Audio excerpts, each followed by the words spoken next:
Heptane है ना, पहला वाला क्या है, पहला वाला है आपका, हाँ हेप्टेन है ना, क्या है बेटा, हेप्टेन। तो number of moles of heptane अगर कैलकुलेट करोगे तो given mass upon molar mass, heptane का मोलर मास कितना दे रखा 26 ग्राम है ना।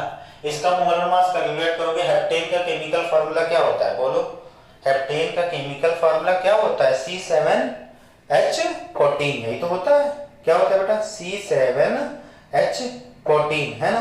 तो इसको जब C7H14 को आप कैलकुलेट करोगे ऐसे, C7 है ना, C7H14 मोलर मास कैलकुलेट कर सकते हो, 7 into C plus 14 into H है ना, 7 इंटू 12 प्लस 14 इंटू 1, 12 7 जो कितना होता है 84 और ये प्लस 14, सही तो है ना।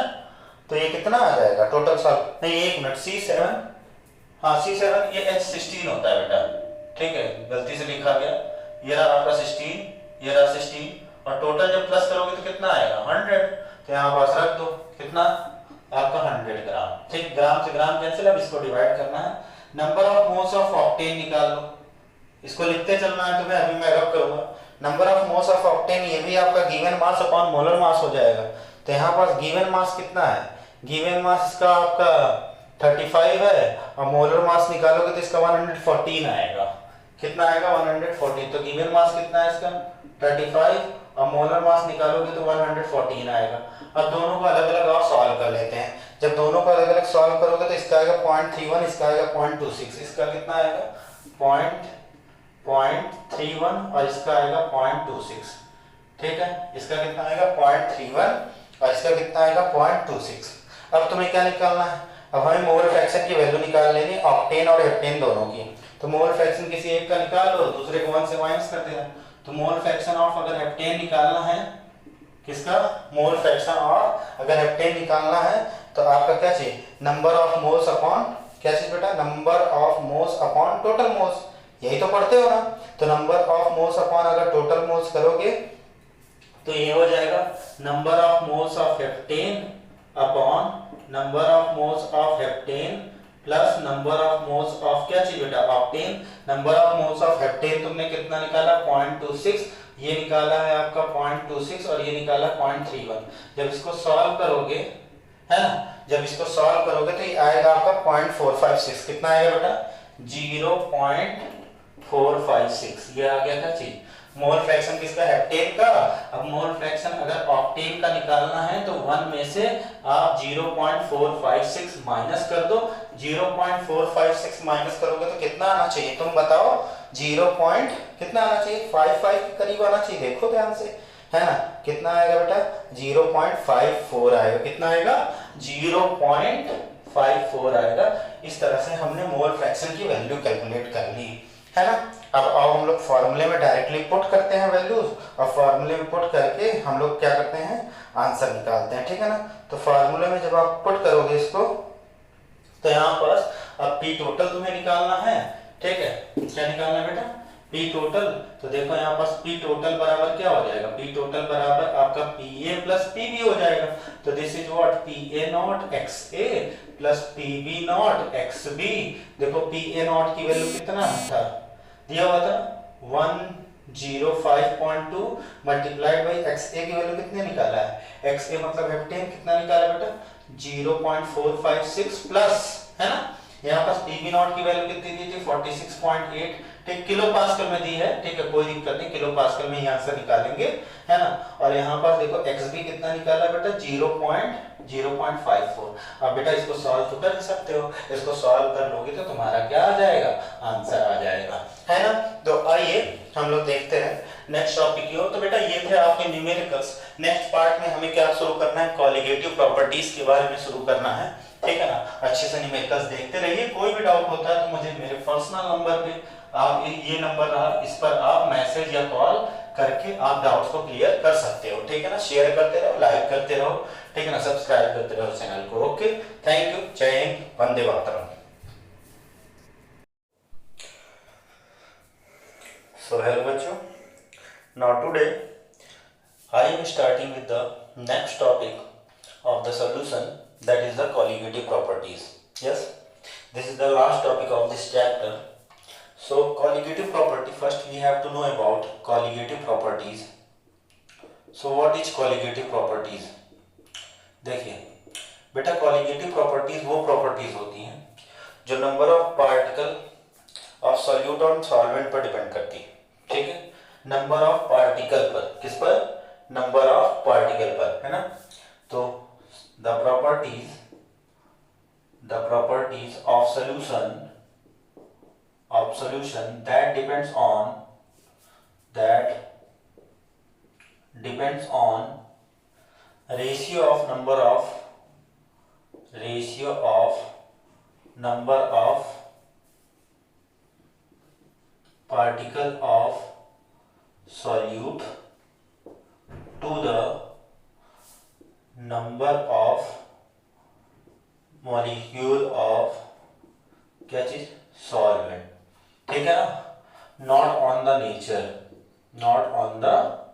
नेचर, ठीक है। तो देखो एज वो प्रॉपर्टी सॉल्यूशन की जो नंबर ऑफ पार्टिकल्स पर डिपेंड करती है उसको हम लोग कॉलिगेटिव प्रॉपर्टीज कहते हैं। यहाँ पास लेट अस सपोज एक तरफ हम लोग सॉल्यूट ले लें, ठीक, एक तरफ हम लोग क्या ले लें, सॉल्वेंट ले लें, ठीक, और इनसे मिलाकर हमने क्या बना दिया, सॉल्यूशन बना दिया। क्या बना दिया बेटा, सॉल्यूशन। ये आपका सॉल्यूट हो गया, ठीक, ये आपका क्या हो गया, सॉल्वेंट हो गया। दोनों को जब हमने मिलाया यहाँ पास, तो मिलाने पर ए और बी के बीच में क्या बनेगी, बॉन्डिंग बनेगी, ठीक है। तो जो ए और बी के बीच में जो बॉन्डिंग है वो डिपेंड करेगा किस पर, वो डिपेंड करेगा number of particle of solute और सॉल्वेंट पर। ये क्या था आपका, सॉल्यूट है और ये क्या है, सॉल्वेंट है, ठीक है। और देखते हैं तो कॉलिगेटिव प्रॉपर्टीज आपकी कई टाइप की होती है। कॉलिगेटिव प्रॉपर्टीज जो इस चैप्टर में पढ़ना है वो आपको 4 टाइप पढ़ना है कॉलिगेटिव प्रॉपर्टीज। पहला है रिलेटिव लोअरिंग ऑफ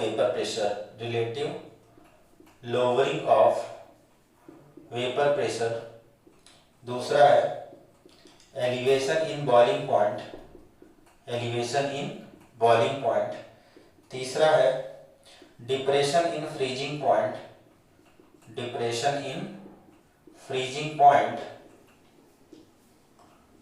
पॉइंट, चौथा है ऑस्मोटिक प्रेशर। क्या चीज बेटा, ऑस्मोटिक प्रेशर, ठीक है। ये चार टाइप के आपके कॉलिगेटिव प्रॉपर्टीज हैं। Relative lowering of vapour pressure, है ना, elevation in boiling point, depression in freezing point, और चौथा है आपका क्या चीज, ऑस्मोटिक प्रेशर। मैं आपसे बार बार बोल रहा हूँ कि ये क्या होता है, ये वो प्रॉपर्टी होती है जो नंबर ऑफ पार्टिकल्स पर डिपेंड करती है, ठीक है ना। तो relative lowering of vapour pressure कहने का मतलब, देखो relative lowering of vapour pressure कहने का मतलब वेपर प्रेशर घट जाना। एलिवेशन बॉइलिंग पॉइंट कहने का मतलब बॉइलिंग पॉइंट बढ़ जाना। डिप्रेशन इन फ्रीजिंग पॉइंट कहने का मतलब फ्रीजिंग पॉइंट घट जाना। ऑस्मोटिक प्रेशर, ठीक है ना। ये 4 टाइप के हमें टॉपिक को हमें पढ़ना है। तो आओ हम लोग शुरुआत करते हैं relative lowering of vapour pressure से। किससे बेटा, relative lowering of vapour pressure, है ना। तो हमारे पास जो टॉपिक है, पहला टॉपिक है कॉलिगेटिव प्रॉपर्टीज में। जो पहला टॉपिक है वो क्या है आपका, relative lowering of vapour pressure. बहुत ही बढ़िया कॉन्सेप्ट बताऊंगा, relative lowering of vapour pressure. देखो relative lowering of vapour pressure की हम लोग बात करें ना, तो relative lowering of vapour pressure में हमारे पास vapour pressure of solution is always less than vapour pressure of pure solvent. Vapour pressure solution का हमेशा क्या होता है, vapour pressure of pure solvent से क्या होता है, कम होता है। और मैं एग्जांपल बताता हूँ। जैसे लेट अस सपोज ये देखो, हमारे पास 3 कंटेनर है, ये देखो हमारे पास 3 कंटेनर है। एक हमारा ये रहा आपका प्योर सॉल्वेंट, क्या रहा बेटा, प्योर सॉल्वेंट। अब प्योर फॉर्म में है तो यहाँ पास जो वेपर, जो आपके पार्टिकल्स हैं जो वेपर में जा रहे हैं उनकी संख्या मान लो इतनी है, उनके नंबर इतने हैं। अब ये देखो, इसी में मैंने इसी सॉल्यूट में मैं एक बार इसी सॉल्यूशन में इसी सॉल्वेंट में मैं एक बार वोलेटाइल सॉल्यूट मिला दूं और इसी सॉल्वेंट में मैं एक बार नॉन वोलेटाइल सॉल्यूट मिला दूं। तो ये देखो, ये क्या है, सॉल्यूशन विथ वोलेटाइल सॉल्यूट। तो ये रहा। तो जाहिर सी बात है, अगर वोलेटाइल सॉल्यूट है, सॉल्यूट को मैंने सर्किल से रिप्रेजेंट किया, ठीक है, तो ये कुछ ना कुछ इसके बीच में क्या बन जाएगा, बॉन्डिंग फोर्स बन जाएगा, जिसके कारण से जो प्योर फॉर्म में नंबर ऑफ पार्टिकल वेपर में जा रहे थे वो अब यहाँ पास क्या होंगे, कम जाएंगे। क्या होंगे बेटा, कम जाएंगे। ठीक है, ये वोलेटाइल सॉल्यूट है, क्योंकि यहाँ पर बाइंडिंग फोर्स बना लिया सॉल्यूट ने आकर। भले ही वो वोलेटाइल सॉल्यूट था, लेकिन वोलेटाइल सॉल्यूट ने भी प्योर सॉल्वेंट से क्या कर लिया, प्योर सॉल्वेंट के पार्टिकल से सॉल्यूशन में जाने के बाद बॉन्डिंग फोर्स बना लिया, जिसके कारण से वहां पास आपका वेपर प्रेशर क्या हो जाएगा, कम हो जाएगा। देखो है ना, प्योर फॉर्म में वेपर प्रेशर ज्यादा था और जब ऐसे आया तो वेपर प्रेशर क्या हो गया, कम हो गया। एक और ले लेते हैं कंटेनर, ठीक है, और इस कंटेनर में ये देखो एक और कंटेनर है, तो इस कंटेनर में ये देखो solution with non volatile solute ले लेते हैं, solution with non volatile solute ले लेते हैं।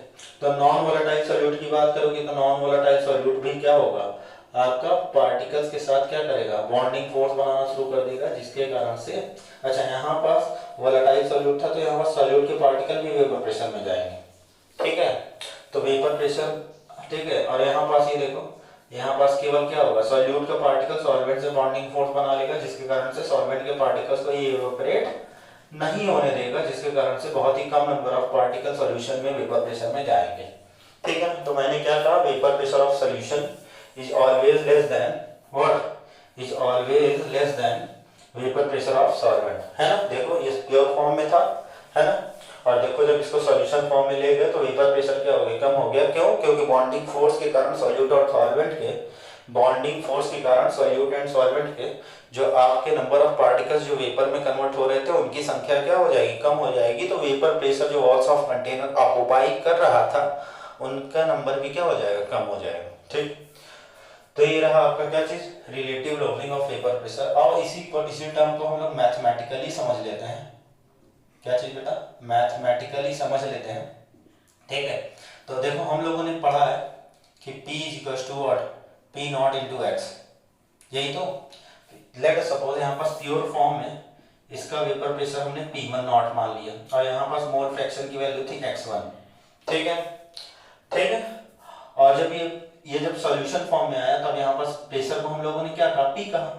ठीक है, यहाँ पर भी मोल फ्रैक्शन सॉल्यूट का, सॉल्वेंट का क्या रहेगा x1 और सॉल्यूट का क्या रहेगा आपका x2। ठीक है ना, तो यहाँ पर भी ये देखो प्रेशर ये रहा P। तो अगर लेट अस सपोज हम लोग सॉल्यूशन का प्रेशर निकालें, ठीक है ना, वेपर प्रेशर ऑफ सॉल्यूशन निकालें, ठीक है, तो ये क्या हो जाएगा, P इक्वल्स टू P1। इसके लिए हम क्या बोलते हैं, P1 बोलेंगे, तो P1 इक्वल्स टू क्या हो जाएगा बेटा, P नॉट इंटू x1 हो जाए। अब तुम ये जानते हो यहाँ पर जो मोल फ्रैक्शन की वैल्यू होती है वो ऑलवेज 0 से 0.99 के बीच में रहती है ना। तो लेट अस सपोज यहाँ पास प्योर फॉर्म में जो वेपर प्रेशर की वैल्यू थी P1 नॉट की, वो लेट अस सपोज 60 थी। कितनी थी, 60 थी, है ना। और देखो यहाँ पास, ठीक है, और मान लो मोल फ्रैक्शन की वैल्यू यहाँ पास, मोल फ्रैक्शन की वैल्यू कुछ भी ले लो अपने मन से, मैंने कहा हाईएस्ट वैल्यू भी लो, चलो 0.9 ले लिया, कोई दिक्कत है ना। तो देखो प्योर फॉर्म में P1 नॉट की वैल्यू तुमने कितना लिया, 60, है ना। ये आपका प्योर फॉर्म में प्योर सॉल्वेंट का। अब हमें क्या करना है, हमें सॉल्यूशन में निकालना है। तो सॉल्यूशन में अगर तुम्हें कैलकुलेट करना है तो आप कैलकुलेट कर देते, तो P1 इक्वल्स टू, देखो P1 नॉट की वैल्यू कितनी है बेटा, 60 मल्टीप्लाइड बाय x1 की वैल्यू कितनी, 0.9। देखो मल्टीप्लाई करोगे तब भी ये कितना आ जाएगा, 54 आ जाएगा। आ रही बात समझ में। तो देखो यहाँ पास P1 की वैल्यू कितनी आ गई, 54। सॉल्यूशन का वेपर प्रेशर सॉल्वेंट के कंपेयर में क्या होता है, कम होता है। ठीक है ना, तो हमेशा ध्यान रखना relative lowering of vapour pressure आपका डिपेंड करता है नंबर ऑफ पार्टिकल्स पर। यानी तुम सॉल्यूट के पार्टिकल्स जितना अधिक तुम सॉल्वेंट में मिलाते चले जाओगे यहाँ पास, ठीक है। सॉल्यूट के पार्टिकल यहाँ पास सॉल्वेंट में जितना अधिक मिलाते चले जाओगे उतना ही यहाँ पास वेपर प्रेशर सॉल्यूशन का घटता चला जाएगा, ठीक है ना। तो ये तो था तुम्हारा कॉन्सेप्ट, ये था हमने मैथमेटिकली इसको डिफाइन कर दिया कि कैसे, है ना। और बता दूं, ये देखो जैसे लेट अस सपोज यहाँ पास P1 की वैल्यू 60 थी, मोल फ्रैक्शन की वैल्यू मान लो 0. अभी हाईएस्ट वैल्यू लिया था, अभी मान लो 0.1 ले लिया, लोवेस्ट वैल्यू ले लिया। तो यहाँ पास अगर मान लो P1 की वैल्यू निकालोगे वेपर प्रेशर ऑफ सॉल्यूशन, तो this is P1 not into x1 60 into 0.1, है ना। तो ये कितना आ जाएगा, 6 ही तो आएगा ना 6। तो देखो वेपर प्रेशर प्योर फॉर्म में 60 था और देखो आपका जब सॉल्यूशन में गया तो 6 आ गया, यानी वेपर प्रेशर सॉल्यूशन का क्या हो गया, कम हो गया। तो इसी को हम लोग कहते हैं बेटा relative lowering of vapour pressure, का मतलब vapour pressure of the solution, vapour pressure of the solution is always less then the vapour pressure of the pure solvent, ठीक है ना। आ रही बात समझ में, ठीक है ना। तो देखो मैथमेटिकली हमने लिया है बेटा, ठीक है, मैथमेटिकली लिया है, मैथमेटिकली भी आप लोग को हमने क्लियर किया और उसको हमने कॉन्सेप्ट के फॉर्म में भी क्लियर किया। अब देखो, अब हमें यानी जाहिर सी बात है, अगर P1 हमारा P1 नॉट क्या है, P1 नॉट हमारा इनिशियल वेपर प्रेशर है प्योर फॉर्म में, और P1 क्या है, P1 आपका क्या है, P1 आपका vapour pressure of the solution है, ठीक है ना। तो आओ हम लोग इसको और एक अलग टर्म में हम लोग इसको डिराइव कर लेते हैं। तो इसको एक अलग टर्म में अगर हम लोग डिराइव करेंगे, ठीक है, तो इसको मैं मिटा रहा हूँ इधर, ये देखो, ठीक है। तो ये देखो बेटा कि हाँ, यानी अगर मैं यहाँ पास ये देखो, अगर मैं बोलूँ 1 मोल ऑफ NaCl, ठीक है ना, 1 मोल ऑफ ग्लूकोज, ठीक है, 1 मोल ऑफ एल्कोहल, तो देखो हर जगह क्या है, हर जगह यहाँ पास क्या है, 1 मोल है। तो 1 मोल अगर सब जगह है तो सारी जाहिर सी बात है 1 मोल का नंबर ऑफ पार्टिकल तीनों का अलग अलग है, ठीक है। नंबर ऑफ पार्टिकल तीनों का क्या होगा, सेम होगा, भले ही ये प्रॉपर्टी तीनों की अलग अलग है। तो इस केस में वेपर प्रेशर तीनों का क्या होगा, सेम होगा बेटा, क्या होगा, सेम होगा। तो मैंने क्या कहा, मैंने कहा ये नंबर गेम है ना, नंबर पर डिपेंड करता है। अगर नंबर सेम रहा ना, ये नेचर पर डिपेंड नहीं करता कि वो NaCl है, ग्लूकोज है, अल्कोहल है, ठीक है ना। अगर सेम टाइप का सॉल्वेंट लेकर, यहाँ पास सेम टाइप का सॉल्वेंट लेकर अगर हम यहाँ पास 1 मोल ऑफ NaCl मिलाते, 1 मोल ऑफ ग्लूकोज मिलाते या 1 मोल ऑफ अल्कोहल मिलाते, तो ये ध्यान रखो कि यहाँ पास जो वेपर प्रेशर होता है वो क्या होता है, आपका तीनों जगह पास सेम क्वांटिटी में क्या होता है, घटता ही है, ठीक है। आओ हम लोग यहाँ पास देखते हैं नेक्स्ट। अब देखो हम लोग इसको मैथमेटिकली, अब देखो P1 नॉट यहाँ पास क्या था, इनिशियल वेपर प्रेशर, सही है ना, प्योर फॉर्म में इनिशियल प्रेशर, है ना। P1 क्या था, ये फाइनल प्रेशर था। फाइनल प्रेशर किसका हमने लिया है, सॉल्यूशन का लिया, ठीक है। तो अगर मान लो यहाँ से चेंज इन प्रेशर निकालोगे, कितना प्रेशर इसमें डिफरेंस आया, तो ये क्या हो जाएगा, बड़े में छोटे को माइनस, ये आपका लार्ज वैल्यू है और ये क्या होती है आपकी स्मॉल वैल्यू, तो लार्ज में से स्मॉल को माइनस कर दो, तो P1 नॉट माइनस P1, है ना। अब देखो सिंस तुमने पढ़ा है कि P1 इक्वल टू क्या होता है बेटा, P1 नॉट x1, है ना। तो यानी ये हो जाएगा delta P equal to P1 naught minus ये P1 नॉट x1। यहाँ से P1 नॉट क्या कर लो, कॉमन ले लो, तो P1 नॉट अगर तुमने कॉमन लिया तो 1 माइनस क्या हो जाएगा x1, और 1 माइनस x1 की जगह तुम क्या लिख सकते हो, x2 लिख सकते हो। x2 बराबर क्या, 1 माइनस x1 ही तो होता है। तो यानी ये क्या हो जाएगा, delta P equal to P1 naught. तो ये बेटा क्या हो जाएगा, यहाँ पास हो जाएगा, यहाँ पास 1 माइनस x1 की जगह तुम क्या रख सकते हो, x2 रख सकते हो। तो ये क्या हो जाएगा, आपका P1 नॉट x2 हो जाएगा, ठीक है ना। अब देखो यहाँ पास अगर हमें x2 के टर्म में ही इसको देखना है, तो यहाँ पास x2 is what, mole fraction, और मोल फ्रैक्शन का फॉर्मूला क्या होता है, N2 upon N1 plus N2, सही है ना। अब हम लोग रख देते हैं वैल्यूज, तो वैल्यूज रखेंगे तो यहाँ पास क्या हो जाएगा, ये देखो कि डेल्टा P इक्वल्स टू, है ना, P1 not dot N2 upon N1 plus N2, ठीक। इसको मैं इधर सॉल्व कर दे रहा हूँ, तो ये देखो P1 नॉट को इधर ले आओ, है ना। तो this is delta P upon P1 not, and let us suppose this N2 is very small, this N2 is very small. तो इसको हम लोग क्या कर देंगे, नेग्लेक्ट कर देंगे। नेग्लेक्ट कर दोगे तो क्या बचेगा, N2 अपॉन N1, क्या बचेगा बेटा, N2 अपॉन N1, ठीक। नाउ अब तुम्हें पता है कि नंबर ऑफ मोल्स बराबर क्या होता है, given mass upon molar mass. तो N2 की जगह तुम क्या लिख सकते हो, गिवन मास है ना, W1 W2 upon molar mass M2, और अगर N1 की जगह लिखना है तो ये W1 अपॉन M1। तो this is your delta P upon P1 not, ये क्या हो जाएगा, N2 की जगह क्या लिख दिया, W2 अपॉन व्हाट, M2, और फिर ये क्या हो जाएगा मल्टीप्लाइड बाई N1 की वैल्यू रखोगे तो क्या हो जाएगा M1 upon W1। This is the next derived formula which you have been used in the IIT JEE और NEET एग्जाम, ठीक है ना। नीट और IIT JEE के एग्जाम में इस तरह के फॉर्मूले अगर तुम्हें डायरेक्ट याद है तो तुम्हारे लिए न्यूमेरिकल्स क्या हो जाएंगे, बहुत आसान हो जाएंगे, तुम्हें अलग से कैलकुलेट करने की जरूरत नहीं पड़ेगी, ठीक है। तो ये फॉर्मूला आप लोग को याद कर लेना है। याद क्या करना है, तो मैंने बताया, देखो कैसे डिराइव हुआ है ना, तो इस डेरिवेशन को समझ लेना है, अपने आप इसको याद कर लेना है, ठीक है ना बेटा। तो चलिए अब हम लोग इस चैप्टर के जो नेक्स्ट पार्ट है कॉलिगेटिव प्रॉपर्टीज, उसमें कॉलिगेटिव प्रॉपर्टीज के हम लोग न्यूमेरिकल्स की बात करेंगे बेटा, किसकी, न्यूमेरिकल्स की बात करेंगे, और फिर उसके बाद हम लोग फर्दर बढ़ेंगे एलिवेशन इन बॉइलिंग पॉइंट पर, ठीक है। 2 से 3 लेक्चर और 2 से 3 लेक्चर में आपका ये चैप्टर एंड हो जाएगा, फिर उसके बाद हम लोग को इलेक्ट्रोकेमिस्ट्री स्टार्ट करना है, ठीक है। लगातार चैनल को सब्सक्राइब करते रहो बेटा, लाइक करते रहो, शेयर करते रहो, ठीक है। जय हिंद, वंदे मातरम।